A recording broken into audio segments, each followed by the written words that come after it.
Sa naging laban ng Creamline Cool Smashers at ng Akari Chargers ay tinapos lamang po ng CCS ang laban sa loob ng 3 set. And before that kaibigan, palike and subscribe po muna. Maraming salamat. Kitang-kita natin mga kaibigan yung napakalinis po na pagkapanalo ng Creamline kontra dito sa Akari Chargers na may issue pa sa PLDT na hindi pa natatapos.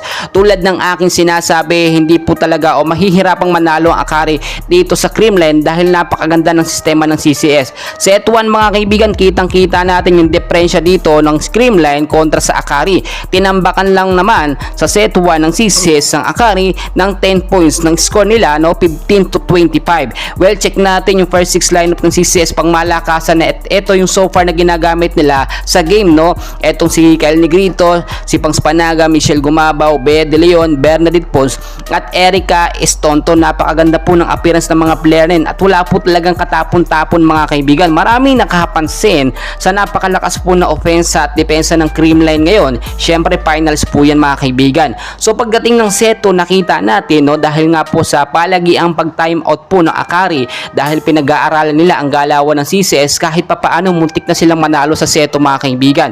Di kita yung score pero hanggang sa matapos nga po ang Creamline talaga, never say die po yan kapag lumalaban, pero nakuha pa rin po ng Creamline ng pagkapanalo sa score na 23-25. Well, pagdating ng set 3 mga kaibigan, dito po talaga mainit pa ang chemistry at momentum po ng Creamline Cool Smashers at nawala po sa chemistry eto nga pong Akari dahil natatarantan sila, na tetens na po sila, no, at kinakailangan talaga nilang makabawi. Pero ang nangyari po dito mga kaibigan, sa early pa lamang po ng set 3 kitang-kita natin yung kalamangan po ng CCS. Nahihirapan po makahabol, no, kahit isang puntos o maka-advance etong Akari dito sa Creamline dahil lahat po ng palo o mga tira ng Akari ay tinasalo lamang po at tinidepensahan lamang ng Creamline Cool Smashers.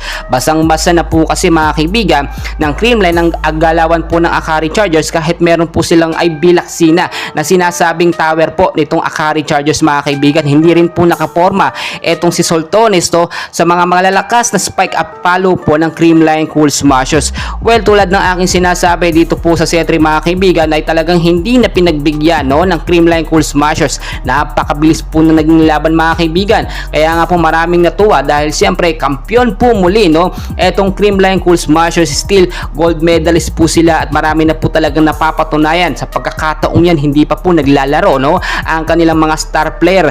How much more kung naglaro pa si Valdez, si Tots Carlos o si Gemma Calanza, in for sure lalong mahihirapan po etong mga kalaban nila dito sa PBL. Well, congratulations po sa Creamline Cool Smashers. Muli pinatunayan nila na kaya nila makipagsabayan. CCS is champion po dito sa PBL, and please huwag kalimutan mag-like and subscribe. Maraming